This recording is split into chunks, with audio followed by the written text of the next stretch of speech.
ಎಲ್ಲಾ ಹಾನಿಯಿಂದ ಕೂದಲನ್ನು ರಕ್ಷಿಸುತ್ತೆ. ಬರೀ Amrut noni reach root premium hair oil.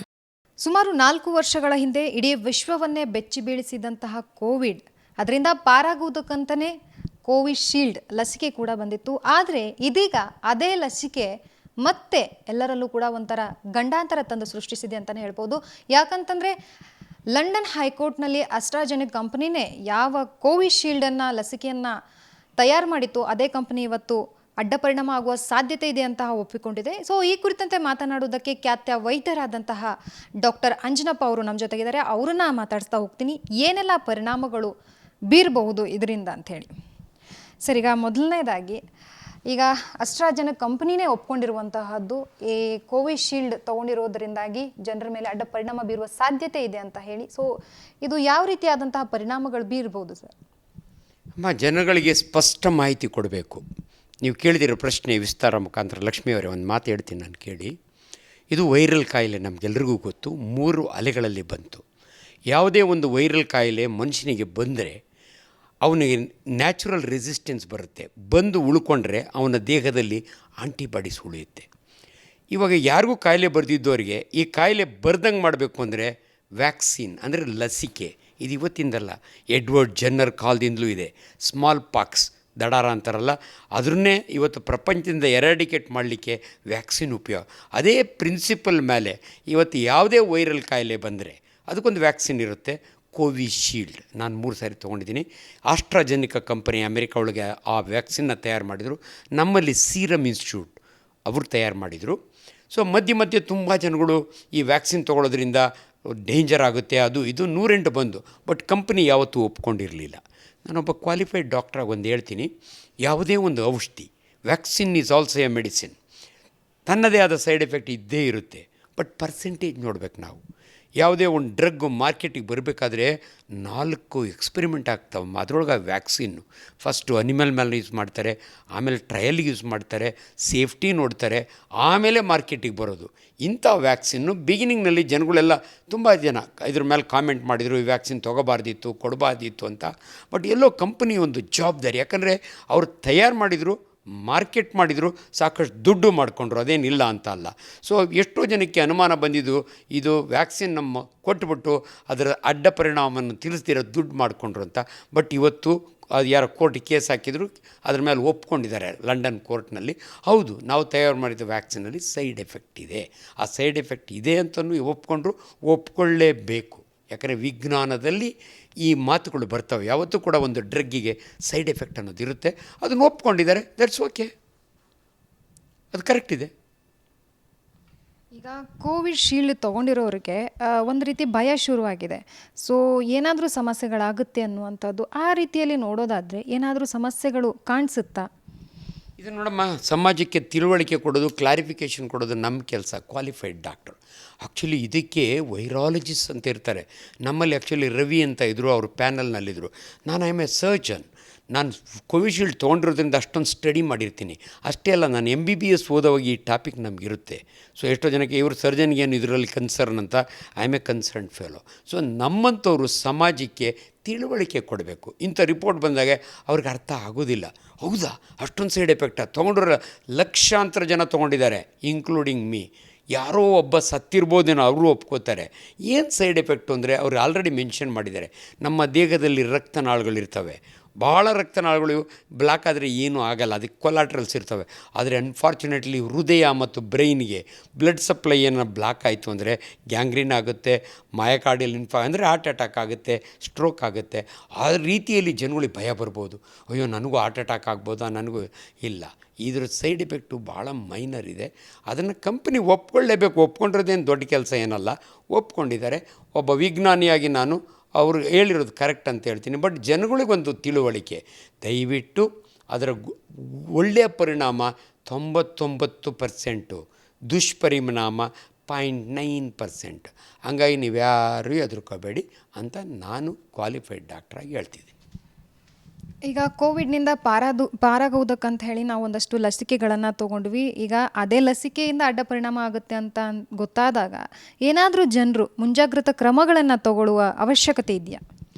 ಇಲ್ಲಮ್ಮ, ಇದರಿಂದ ತಪ್ಪು ತಿಳುವಳಿಕೆ ಹೋಯಿತು. ಎಷ್ಟೋ ಜನ 3ನೇ ಡೋಸ್ ತಗೊಳ್ಳೇ ಇಲ್ಲ. ಆಗಾಗಲೇ ಸುದ್ದಿಗೆ ಬಂದುಬಿಟ್ಟಿತ್ತು ವ್ಯಾಕ್ಸಿನಿಂದ ಸೈಡ್ ಎಫೆಕ್ಟ್ ಆಗುತ್ತೆ. ಇನ್ಫ್ಯಾಕ್ಟ್ 3ನೇ ಡೋಸು ಜನಗಳು ಅವ್ರನ್ನ ಹುಡುಕೊಂಡೋಗಿ ಕೊಡೋವಂಥ ಪರಿಸ್ಥಿತಿ ಬಂತು ಡಾಕ್ಟ್ರುಗಳಿಗೆ.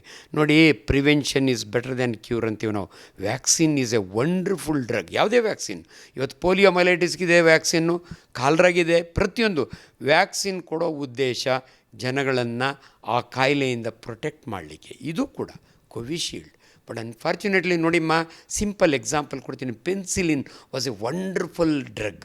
ಅಲೆಕ್ಸಾಂಡರ್ ಫ್ಲೆಮಿಂಗ್ ಕಂಡಿಡಿದ ಪೆನ್ಸಿಲಿನಿಂದ ಲಕ್ಷಾಂತರ ಜನ ಬೈರ್ಕೊಂಡ್ರು. ಬಟ್ ಕೆಲವರಮ್ಮ ಒಂದು ಡೋಸ್ಗೆ ಸತ್ತೋಗ್ಬಿಟ್ರು, ಯಾಕಂದರೆ ಸಿವಿಯರ್ ರಿಯಾಕ್ಷನ್ ಆಯಿತು. ಹಂಗೆ ಅಂದ್ಕೊಂಡು ರಿಯಾಕ್ಷನ್ ಆಗ್ಬಿಡ್ತದೆ ನನಗೆ ಅಂತ ಎದುರ್ಕೊಂಡು ಟೆಸ್ಟ್ ಡೋಸು ತೊಗೊಳ್ದಿರ ನ್ಯೂಮೋನಿಯಿಂದ ಸತ್ತೋಗೋರು. ಅದಕ್ಕೆ ಜನಗಳಿಗೆ ಹೇಳ್ತಾ ಇದ್ದೀನಿ, ನೀವು ತೊಗೊಂಡಿರೋರು ಸೇಫಾಗಿದ್ದೀರಿ, ಸುಮ್ಮನೆ ಇರಿ, ನಿಮಗೇನು ಹಾರ್ಟ್ ಅಟ್ಯಾಕ್ ಆಗೋಲ್ಲ. ಬೈ ಚಾನ್ಸ್ ಏನಾದರೂ ಸಿಮ್ಟಮ್ಸ್ ತೊಗೊಂಡ್ರೆ, ಈ ಕಂಡು ಬಂದರೆ ಈಗಲೂ ಕೂಡ ನೀವು ಡಾಕ್ಟ್ರ್ ಹತ್ರ ಹೋಗ್ಬೋದು. ಅಯ್ಯೋ ಇನ್ನೇನಪ್ಪ, ನೋ ಪಾಯಿಂಟ್ ರಿಟರ್ನ್ ಆಗ್ಲಿಕ್ಕೆ ಸಾಧ್ಯವೇ ಇಲ್ಲ ಅನ್ನೋ ಸಿಚುಯೇಷನ್ ನಿಮಗಿಲ್ಲ. ಆದ್ದರಿಂದ ಈ ರಿಪೋರ್ಟ್ ಬಂದಿರೋದ್ರಿಂದ ಓದ್ಕೊಳ್ಳಿ. ನಿಮಗೇನಾದರೂ ಸಿಮ್ಟಮ್ಸ್ ಬಂದರೆ ನಿಮ್ಮ ಡಾಕ್ಟ್ರ್ ಹತ್ರ ಹೋಗಿ ತೋರಿಸ್ಕೊಳ್ಳಿ, ಬೇರೆ ತಲೆ ಕೆಡಿಸ್ಕೋಬೇಡಿ. ಈಗ ಏನು ಇವೆಲ್ಲವನ್ನು ಕೇಳಿದ್ವಿ, ಈ ಎಲ್ಲವನ್ನು ಬ್ರೇಕ್ ಹಾಕುವುದಕ್ಕೆ ಬೇರೆ ಏನಾದರೂ ವ್ಯಾಕ್ಸಿನ್ ಬರುವ ಸಾಧ್ಯತೆ ಇದೆಯಾ? ಇಲ್ಲಮ್ಮ, ಇದನ್ನು ತಪ್ಪಲಿಕ್ಕೆ ಬೇರೆ ವ್ಯಾಕ್ಸಿನ್ ಅಂತ ಬರಲ್ಲ. ಎನಿವೆ ಈ ವ್ಯಾಕ್ಸಿನ್, ಮುಂದೆ ಬರೋ ವ್ಯಾಕ್ಸಿನ್ಗಳನ್ನ ಇನ್ನೂ ಮಾಡಿಫಿಕೇಷನ್ ಮಾಡ್ಬೋದಾ, ಇದು ನಮಗೆ ಎಚ್ಚರಿಕೆ. ಡಾಕ್ಟ್ರುಗಳಿಗೆ, ಈ ಸೀರಮ್ ಇನ್ಸ್ಟಿಟ್ಯೂಟ್ಗೆ ಈ ವ್ಯಾಕ್ಸಿನಲ್ಲಿ ಇಷ್ಟಿತ್ತಲ್ಲ, ಈ ಸೈಡ್ ಎಫೆಕ್ಟು ಇಲ್ದಿರೋಂಥ ವ್ಯಾಕ್ಸಿನ್ನ ಮುಂದೆ ಕಂಡುಹಿಡಿಬೇಕಾದ್ರೆ ಏನು ಮಾಡ್ಬೋದು ಅಂತ ಅವರಿಗೆ ಎಚ್ಚರಿಕೆ. ನನ್ನ ಜೀವನದಲ್ಲಿ ನಾನು ಮಾತ್ರವಲ್ಲ, ನನ್ನ ಕೂದಲು ಕೂಡ ಆಗಿರಬೇಕು ಸ್ಟ್ರಾಂಗ್ ಅಂಡ್ ಸ್ಟೈಲಿಶ್. ಬರೀ Amrut noni reach root premium hair oil ನೊಂದಿಗೆ. Reach root premium hair oil ಜನಗಳಿಗೇನೂ ಇಲ್ಲ. ಇದನ್ನು ಎಫೆಕ್ಟ್ನ ರಿವರ್ಸ್ ಮಾಡೋಕ್ಕೆ ಬೇರೆ ವ್ಯಾಕ್ಸಿನ್ ಇಲ್ಲ. ಓನ್ಲಿ ಥಿಂಗ್ ನಿಮ್ಗೆ ಹಂಗೆ ಆಗಂಗಿದ್ರೆ ಅದಕ್ಕೆ ಟ್ರೀಟ್ಮೆಂಟ್ ಇದೆ. ಇವಾಗ ಸಿಂಪಲ್ ಟ್ರೀಟ್ಮೆಂಟ್, ಎಕೋಸ್ಪ್ರಿನ್, ಆಸ್ಪಿರಿನ್, ಅದನ್ನು ತೊಗೊಂಡ್ರೆ ರಕ್ತನಾಳ ಬ್ಲಾಕ್ ಆಗೋಲ್ಲ. ಇಂಥ ನಾಲೆಡ್ಜ್ ನಿಮ್ಗಿರಲಿ ಅಂತ ಹೇಳ್ತೀವಿ ಹೊರತು ಇದರಿಂದ ತಪ್ಪಿಸ್ಕೊಳ್ಳಿಕ್ಕೆ ಬೇರೆ ಇನ್ನೊಂದು ವ್ಯಾಕ್ಸಿನ್ ಇಲ್ಲ. ಇನ್ನೊಂದು ಡ್ರಗ್ ಇದೆ. ಬಟ್ ನಿಮ್ಮ ಡಾಕ್ಟ್ರ್ ಹತ್ರ ಹೋಗಿ ನಿಮ್ಗೆ ಏನಾದರೂ ತೊಂದರೆ ಆದರೆ ತೊಗೊಳ್ಳಿ. ಅದಕ್ಕೆಲ್ಲಕ್ಕೆ ನಮ್ಮ ಮುಖ್ಯ ನನ್ನ ಮಾತಮ್ಮ. ನೋಡಿ, ಮೆಡಿಸನ್ನೊಳಗೆ ಒಂದು ಮಾತಿದೆ, words are the most powerful medicine ever discovered an earth ಅಂತ. ನನ್ನ ಮಾತಿಗಿರೋ ಸ್ಟ್ರೆಂತು ನಾನು ನಿಮ್ಮ ವಿಸ್ತಾರ ಮುಖಾಂತರ ಈ ಪವರ್ಫುಲ್ ಮಾತು ಹೇಳ್ತಿದ್ದೀನಿ. ನಿಮ್ಗೆ ಏನೂ ಆಗೋದಿಲ್ಲ. ಎಲ್ಲೋ 1.1% ಸೈಡ್ ಎಫೆಕ್ಟ್ ಇದೆ ಅಂತ ಪೇಪರ್ನ ಬಂದಿದೆ, ನ್ಯೂಸ್ನ ಬರ್ತಾಯಿದೆ. ಬಟ್ ನನ್ನ ಮಾತಿಗಿರೋ ಪವರ್ ಬೇರೆ ಯಾವುದಕ್ಕೂ ಇಲ್ಲ. ದಯವಿಟ್ಟು ಹೆದರ್ಕೋಬೇಡಿ. ಈಗ ಸರ್, ಕೊನೆಯದಾಗಿ ಏನಂತಂದರೆ, ಅಡ್ಡ ಪರಿಣಾಮಗಳು ಆಗುತ್ತೆ ಅನ್ನುವಂತಹದ್ದು ಕಂಪ್ನಿನೇ ಒಪ್ಕೊಂಡಿರೋದು, ಕೋವಿಶೀಲ್ಡ್ ಕಂಪ್ನಿನೇ ಒಪ್ಕೊಂಡಿರೋದ್ರಿಂದ ಏನಾದರೂ ಅಕಸ್ಮಾತ್ ಕಂಡು ಬಂದರೆ ಅಡ್ಡ ಪರಿಣಾಮಗಳು ಯಾವ ರೀತಿಯಾಗಿರುತ್ತೆ, ಏನಾದರೂ ಅದರ ಏನಂತಾರೆ ಕ್ರಮಗಳು ತಗೊಳ್ಳೋದಕ್ಕೆ ಜನರಿಗೆ ಅದಕ್ಕೆ ಆದಂತಹದ್ದು ಮುನ್ಸೂಚನೆಗಳು ಏನಾದರೂ ಕಂಡು ಬರುತ್ತಾ ಅಂತ? ನೋಡಿಮ್ಮ, ಪೋಸ್ಟ್ ಕೋವಿಡ್ ಸಿಕ್ವೆಲ್ ಎಂದು ಕೋವಿಡ್ ಕಾಯಿಲೆ ಬಂದವರೇ ರಿಕವರಿ ಆದಮೇಲೆ ವ್ಯಾಕ್ಸಿನ್ ತೊಗೊಂಡಿಲ್ಲ, ಏನೂ ಇಲ್ಲ, ಅವರಿಗೆ ರಕ್ತನಾಳಗಳು ಬ್ಲಾಕ್ ಆಗಿ ಹಾರ್ಟ್ ಅಟ್ಯಾಕ್ ಆಯಿತು, ಸ್ಟ್ರೋಕ್ ಆಯಿತು. ಆ ಕಾಯಿಲೆಯ ಪೋಸ್ಟ್ ಎಫೆಕ್ಟು. ಅದೇ ರೀತಿ ವ್ಯಾಕ್ಸಿನ್ ತೊಗೊಂಡು ಕೆಲವರಿಗೆ ಆ ಮಟ್ಟದಲ್ಲ, ರಕ್ತನಾಳಗಳು ಬ್ಲಾಕ್ ಅಷ್ಟೇ, ಇನ್ನು ಬೇರೆ ಇನ್ನೇನು ಕಾಯಿಲೆ ಬರಲಿಲ್ಲ. ಬಟ್ ನಮ್ಮ ದೇಹದಲ್ಲಿ ರಕ್ತನಾಳಗಳು ಎಷ್ಟಿದ್ದಾವೆ, 4.25 ಲೀಟ್ರ್ ರಕ್ತ ಸುತ್ತೊಡಿತಾನೆ ಇರ್ತದೆ. ಯಾವ ಆರ್ಗನ್ಗೆ ರಕ್ತ ಕಡಿಮೆ ಆಗುತ್ತಲ್ಲ, ಕಡಿಮೆ ಆಗೋದು ಅಂದರೆ ಬ್ಲಾಕ್ ಆದರೆ, ಬ್ರೈನ್ಗಾದರೆ ಸ್ಟ್ರೋಕ್ ಆಗುತ್ತೆ, ಹಾರ್ಟ್ಗಾದರೆ ಹೃದಯ ಆಘಾತ ಆಗುತ್ತೆ, ಕಿಡ್ನಿಗಾದರೆ ಫೇಲ್ಯೂರ್ಗಾಗುತ್ತೆ. ಇದ್ರ ಬಗ್ಗೆ ನೀವು ಅರಿವಿರಲಿ, ಅದಕ್ಕೆ ಹೋಗಿ ಟ್ರೀಟ್ಮೆಂಟ್ ತೊಗೊಳ್ಳಿ. ಅದನ್ನು ಪ್ರಿವೆಂಟ್ ಮಾಡೋಕ್ಕಾಗಲ್ಲ, ಯಾಕಂದರೆ ಕಂಪ್ನಿ ಒಪ್ಕೊಳ್ಳೇಬೇಕಮ್ಮ. ಹಂಗನ್ಕೊಂಡು ಅವ್ರಿಗೇನು ಪನಿಷ್ಮೆಂಟ್ ಮಾಡೋಕ್ಕಾಗಲ್ಲ, ಸರ್ಕಾರದವ್ರು ಏನು ಅವ್ರಿಗೆ ಇದಿಲ್ಲ. ಎಷ್ಟು ನೋಡಿಮ್ಮ, ನಮ್ಮ ಡ್ರಗ್ಸ್ ಮೇಲೆ ವಾರ್ನಿಂಗ್ ಅಂತ ಹಾಕಿರ್ತಾರೆ, ಈ ಡ್ರಗ್ಗು ಇಂಥ ಸೈಡ್ ಎಫೆಕ್ಟ್ ಆಗ್ಬೋದು ಅಂತ. ಬಟ್ ಅದು ಅರಿವು ಅಷ್ಟೇ ಹೊರತು ಬೇರೆನೇ. ದಯವಿಟ್ಟು ನಿಮ್ಗೆ ಯಾರಾದರೂ ಆ ಥರ ಫಿಸಿಕಲಿ ಎಫೆಕ್ಟ್ ಆದರೆ ಟ್ರೀಟ್ಮೆಂಟ್ ತೊಗೊಳ್ಳಿ. ನಿಮ್ಮದೇ ಆದ ಭಯದಿಂದ ಹೆದರ್ಕೊಳ್ಳೋಕೋಬೇಡ. ಅದು ನನ್ನ ಮಾತೇ ಸಾಕು. ನಿಮ್ಮ ಯಾವ ತೊಂದರೆ ಇದ್ದರೆ ಆ ಪರ್ಟಿಕ್ಯುಲರ್ ಡಾಕ್ಟ್ರ್ ಹತ್ರ ಹೋಗಿ ಅಂತ ಹೇಳಿ. Thank you.